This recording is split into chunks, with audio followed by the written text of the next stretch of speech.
हाँ दोस्तों, मैं राघवन सोलंकी तक्षशिला बुंदेलखंड में एक बार आपका फिर स्वागत करता हूँ। आज आपको संविधान की अनुसूचियों के बारे में बताया जाएगा। यहाँ से आपके जरूर क्वेश्चन पूछे जाते हैं, बार बार पूछे जाते हैं। जो आपका यूपी कांस्टेबल का री एग्जाम है, इसमें जरूर पूछे जाएंगे, क्योंकि जो अभी जो कैंसिल हो चुका है उसमें हर शिफ्ट में यहाँ से क्वेश्चन उठाता है। संविधान के लगभग आपके 4 से 5 क्वेश्चन आ रहे थे, इसमें आपका अनुसूचियों का आपके 2-3 शिफ्ट में था। तो आपको तो पता होगा कि भारतीय संविधान की अनुसूचियां भारतीय संविधान की दुनिया में सबसे विस्तृत है। आपको सबको पता है, 395 अनुच्छेद हैं, 22 भाग हैं और इसमें आपकी 12 अनुसूचियां दी गई हैं। पहले जब मूल संविधान बना था 1947 में, 1950 में ये लागू हुआ तो इसमें जब कितनी थी, जब आपकी 8 थी, फिर बाद में इसको 4 बढ़ाई गई। आपकी 9वीं 10वीं 11वीं 12वीं आपकी ये 4 जोड़ के तो आपकी 12 अनुसूचियां हो चुकी हैं। तो आप तो इतनी जानकारी तो आपको पता ही होगा। ठीक है, आगे चलते हैं। इसके बाद आपके विषय, तो आपकी प्रथम अनुसूची में क्या है, आपके क्रम दिए गए या आपके विषय दिए गए। मतलब क्रम मतलब प्रथम अनुसूची, द्वितीय अनुसूची, तृतीय अनुसूची और उनके विषय, मतलब किस चीज के लिए प्रथम अनुसूची है, किस चीज के लिए द्वितीय अनुसूची है। ठीक है, तो बिना देरी किए हुए जल्दी जल्दी देख लेते हैं। प्रथम अनुसूची राज्यों तथा संघ राज्य क्षेत्र के नाम एवं उनके राज्य क्षेत्र के बारे में बताया गया है। जैसे आपका कोई एक राज्य है, उसका एक संघ राज्य है। अपना जो संघ राज्य है, आपके केंद्र शासित प्रदेश, उनको संघ राज्य कहा जाता है संविधान की भाषा में। वो कहीं कहीं केंद्र शासित प्रदेश भी लिखा होता है। और नाम है एवं उनके राज्य। ठीक है, किसी का जम्मू कश्मीर है, किसी का लद्दाख है, किसी का उत्तर प्रदेश है, तो उसके नाम क्षेत्र के बारे में बताया गया। उसके में बदलाव करना, उसकी सीमा में बदलाव करना, ये एक राज्य से 2 राज्य बनाना है, ये 2 राज्यों को मिलाकर एक राज्य बनाना, ये सब इसके बारे में बताया गया है। ठीक है, अनुसूची 2 में आपका है, अनुसूची 2 में आपका निम्नलिखित पदाधिकारियों के वेतन भत्ते तथा पेंशन आदि से जुड़े प्रावधान किए गए हैं। जैसे आपके पदाधिकारी कौन होते हैं, जो सरकारी नौकर होते हैं, सरकारी काम करते हैं। जैसे आपके सचिव हो गए, या आपके मंत्री हो गए, राष्ट्रपति हो गए, आपके जितने भी आपके सरकारी पद हैं, या आपके सामाजिक पद हैं, या जो चुनाव चुन के आते हैं, या जो पेपर दे के पास किए जाते हैं, तो आपके सरकारी पद माने जाते हैं। इसमें आपके मंत्री से लेकर राष्ट्रपति से लेकर आपके सरकारी अधिकारी भी इसमें शामिल होते हैं। तो उनके वेतन भत्ते पेंशन आदि किस प्रकार दिए जाएंगे, कितनी साल तक दिए जाएंगे पेंशन, या कितनी साल इसके अगर आप कोई ख़त्म हो गया तो उसके बाद उसकी पत्नी को आधी पेंशन मिलती है। तो इसमें सब ये सब प्रावधान किए गए हैं, इसमें कितने भत्ता दिए जाएंगे। इसके बाद आपकी आती है, जैसे आपका राष्ट्रपति हो गए, भारत का प्रथम नागरिक। ठीक है, भारत का राष्ट्रपति हो गया, राज्यपाल हो गया, राज्यों के राज्यपाल, उपराष्ट्रपति, लोकसभा लोकसभा और राज्यसभा के अध्यक्ष हो गए, उपसभापति राज्यसभा और राज्यसभा के सभापति या पति हो गए, उपाध्यक्ष राज्य विधानसभाओं के उपाध्यक्ष, इनमें ये सब आते हैं। ठीक है, इनको वेतन दिया जाता है आपकी दूसरी आपकी अनुसूची में। इसके बाद आती है आपकी तीसरी अनुसूची।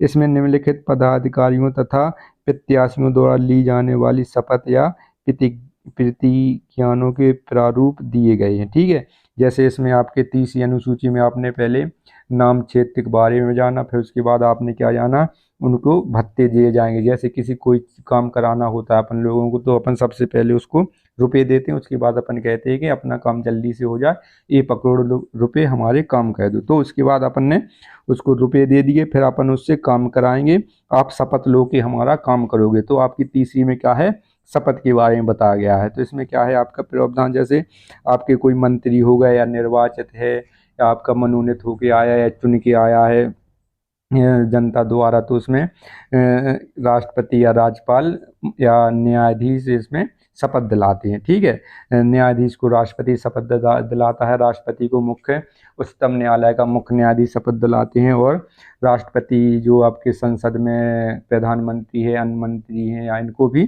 शपथ दिलाता है, इनको हटा सकता है राष्ट्रपति। ठीक है, राष्ट्रपति के प्रसाद पर्यंत वे अपने कार्य पर रहते हैं। इनका एक औसत कार्यकाल 5 वर्ष माना गया, लेकिन उनको राष्ट्रपति कार्य अपने कार्यकाल के पहले भी हटा सकता है। ठीक है, उसमें प्रावधान किया गया है कि राष्ट्रपति कार्यकाल के पहले हटा सकता है। इसमें आपके कौन कौन लोग आते हैं ये देख लीजिए।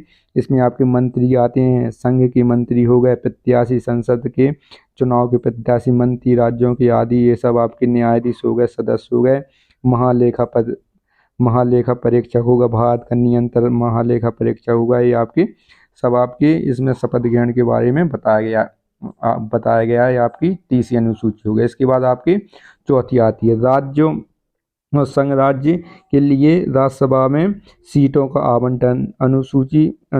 ठीक है, इसमें इतना है। इसमें अनुसूची आपकी 5वीं में लग गई। राज्यों और संघ राज्यों क्षेत्र के लिए राज्यसभा में सीटों का आवंटन, जैसे आपके एक लोकसभा होती है अपनी, एक राज्यसभा होती है, और राष्ट्रपति मिलकर आपकी संसद का निर्माण करते हैं। तो इसमें आप लोग को पता होगा कि लोकसभा 15 लाख से चुनकर आती है, एक प्रत्याशी 15 लाख पर चुना जाता है। इसके बाद जो राज्यसभा होती है उसको अनुपातिक प्रतिनिधित्व प्रत्यक्ष रूप से जो प्रणाली है इसके अनुसार कुछ अनुपातों में चुनाव कराया जाता है। इसके बाद राज्यसभा सदस्य चुनती है। ठीक है, जैसे आपका उत्तर प्रदेश राज्य है, उसमें आपकी 80 सीटें लोकसभा की हैं। जैसे इसमें आपकी 60 लोकसभाएं या कोई भी पार्टी जीत गई, जैसे बीजेपी आपकी 60 इसमें से 80 में से 60 सीटें जीत गई, तो 60 के अनुपात में आपको राज्यसभा सदस्य इसमें बनाने होंगे। तो 60 के अनुपात में आपके 10 बनेंगे या आपके 12 बनेंगे ऐसे। और जितने आपकी 20 पार्टी हैं और जिन्होंने जीते उनमें से एक आपका राज्यसभा सदस्य उनका होगा या 2 होंगे। तो ऐसे आपकी राज्यसभा सदस्य आपके अनुपातिक प्रतिनिधित्व प्रणाली के आधार पर चुनाव किया जाता है इनका। ठीक है, इसमें ज़्यादा विस्तार में जाएंगे तो बहुत टाइम लगेगा, यूपीएससी की तैयारी हो जाएगी, फिर तो अपन को कांस्टेबल वाला एग्जाम निकालना है। तो इसमें आसानी से आपको यही पूछा जाएगा कि चौथी अनुसूची में क्या है, तो आपको आराम से बता देना है। राज्यसभा के चुनाव के बारे में, राज्यसभा सीटों के बारे में बताया गया है। ठीक है, इसके बाद आता है 5वीं अनुसूची अनुसूचित क्षेत्र एवं अनुसूचित जनजातियों के प्रशासन तथा नियंत्रण से संबंधित। जैसे अनुसूचित क्षेत्र आपका शेड्यूल कास्ट है, और इसके बाद अनुसूचित जनजाति शेड्यूल ट्राइब के प्रशासन तथा नियंत्रण के संबंध में बताया गया है कि सरकार इनके जो जनजाति क्षेत्र हैं जो अपने रहन सहन अलग कहते हैं, प्रकृति से ज़्यादा जुड़ाव रहता है इनका, वहीं पर उनका शिकार करके आखेट करके अपना जीवन यापन करते हैं, या कुछ जड़ी बूटियाँ बेचकर, या कुछ इसका इनका ऐसा ही जीवन यापन रहता है थोड़ा बहुत। तो वे अपने समाज को अलग रखती हैं, 100 हैं या 200 हैं या 500 लोग हैं, तो वे अपनी दिनचर्या अपने समाज में व्यस्त रहते हैं, अपने देवी देवताओं को पूजते हैं। तो उनके कैसा प्रशासन होना चाहिए, कैसा नियंत्रण होना चाहिए, सरकार तय करती है। ठीक है, कहीं कहीं पर उनको जो पर्यटक हैं या जो आम जनता है उनको जाने नहीं दिया जाता है, वहाँ पर वे अपने में स्वतंत्र रहते हैं। इसके बाद आती है आपकी कौन सी, आपकी 6ठी अनुसूची असम, मेघालय, मिजोरम, त्रिपुरा के जनजातीय क्षेत्रों के प्रशासन और नियंत्रण से संबंधित है। जैसे आपने राज सुने होंगे, असम, मेघालय, त्रिपुरा और मिजोरम, ये आपके भारत और आपके बांग्लादेश के सीमा रेखा बनाते हैं। तो ये आपके 4 राज्य हैं, असम, मेघालय, मिजोरम, त्रिपुरा। तो उनके जनजातीय क्षेत्र हैं, तो उनके बारे में बताया गया है कि इन पर कैसा नियंत्रण है, उनका कैसा प्रशासन होगा, क्योंकि कुछ जनजाति भारत में पाई जाती हैं, कुछ बांग्लादेश में पाई जाती, तो वे आपस में मिल सकते हैं, आपस में एक साथ सांस्कृतिक कार्यक्रम कर सकते हैं। तो उन पर पाबंदी कुछ बॉर्डर क्रॉस करने की कम लगाई गई हैं, इसकी वजह से इनके अलग से प्रशासन की व्यवस्था की गई है। ठीक है, आपकी 6ठी अनुसूची में। इसके बाद आती है आपकी आती है 7वीं अनुसूची, अनुसूची शक्ति के विभाजन के अनुसूची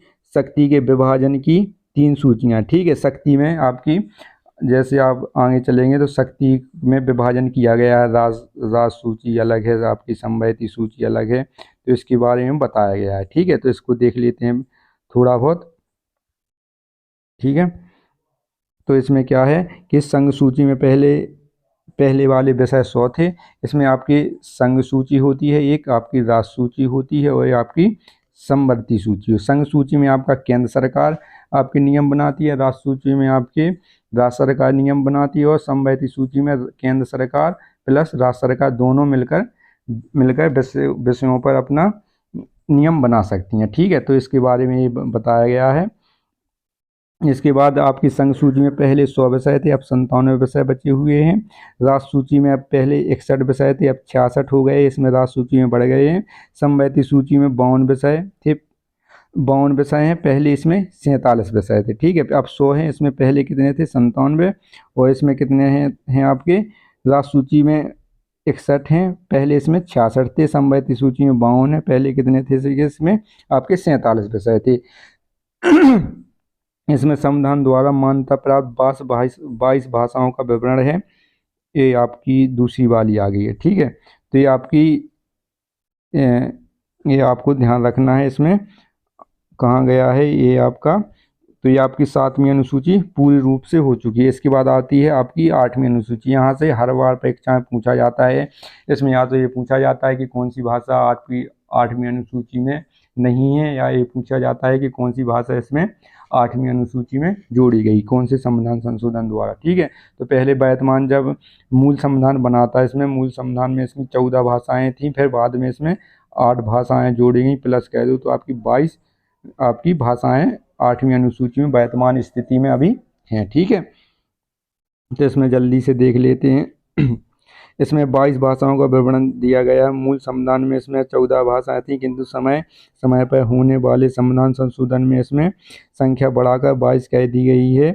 इसकी प्रमुख भाषाएं देख लीजिए, इस पर जरूर पूछा जाता है। इसमें असमिया है, बांग्ला है, गुजराती, हिंदी, कन्नड़, कश्मीरी, मलयालम, संथाली, मैथिली, बोडो, डोगरी, मराठी, उड़िया, पंजाबी, संस्कृत, तमिल, तेलुगु, उर्दू, सिंधी, मणिपुरी, नेपाली, कोंकणी 8 भाषाएं संविधान में विभिन्न संशोधन द्वारा जोड़ी गई। ठीक है जी, आपकी 8 भाषा नेपाली है, कोंकणी है, मणिपुरी है, सिंधी है, और आपकी जी 8 भाषाएं जोड़ी गई। इसमें कई लोग कहते हैं इसमें उर्दू नहीं है, तो इसमें उर्दू है, इसमें संस्कृत है, इसमें अंग्रेजी नहीं है। आपको ध्यान रखना है, अंग्रेजी सब लोग ज़्यादा प्रचुर मात्रा में बोलते हैं। कोई भी 2 लफ्ज़ इंग्लिश के बोलते भैया बहुत पढ़ा लिखा है, बहुत अंग्रेजी फाँक रहा है, तो इसमें अंग्रेजी भाषा को नहीं जोड़ा गया, इसमें चीनी भाषा को नहीं जोड़ा गया, इसमें राजस्थानी भाषा को नहीं जोड़ा गया। ठीक है, ये आपको ज़्यादा याद रखना है। जैसे आपकी राजस्थानी भाषा हो गई और अंग्रेजी भाषा, एक कन्फ्यूजन के लिए कई बार दे देते हैं। ठीक है, तो आपको ध्यान रखना है। संस्कृत है, इसमें उर्दू है, और इसी में पूछा जाता है। एक बार पूछा गया था इसमें कौन सी भाषा नहीं है, तो उसमें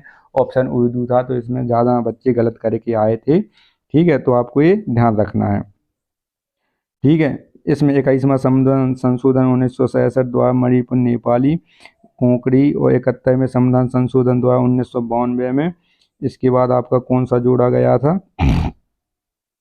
ठीक है, ये आपके जोड़े गए थे। तो इसके बाद आगे चलते हैं। ये आपको ये कुछ नहीं करना है, ये ज़्यादातर नहीं पूछे जाएंगे। इसके बाद अगला PDF आपका कौन सा है? हाँ, ये वाला है। इसके बाद 8 आपकी अनुसूचियाँ हो गई। इसके बाद आपकी आती है 9वीं अनुसूची। आपको ध्यान रखना है कौन सी आती है, 9वीं अनुसूची।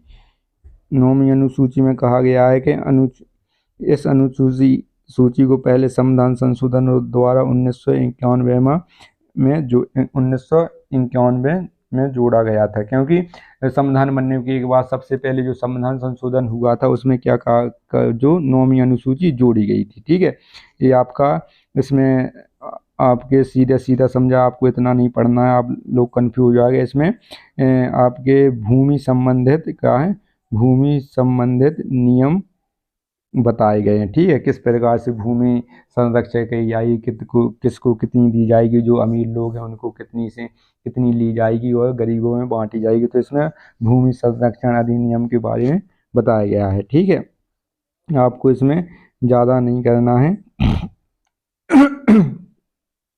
और इसमें आपकी इसके बाद आपकी और कौन सी है, 9वीं हो गई आपकी ये 9वीं। हाँ, आपकी 10वीं आपकी ये है। ठीक है, 10वीं अनुसूची में क्या है, इसमें दल बदल विरोधी कानून में पहले क्या होता था कि जो सरकारें हैं वो अपने विधायक को दूसरी पार्टी में मिल जाते थे, सरकार बना लेते थे। तो इसमें क्या कहा गया कि 1/3 सदस्य पहले जाते थे, फिर अब 2/3 सदस्य कह दिया गया है कि अगर इससे कम जाए तो आपकी पार्टी से सदस्यता रद्द कर दी जाएगी और आपकी सदस्यता भंग कर दी जाएगी।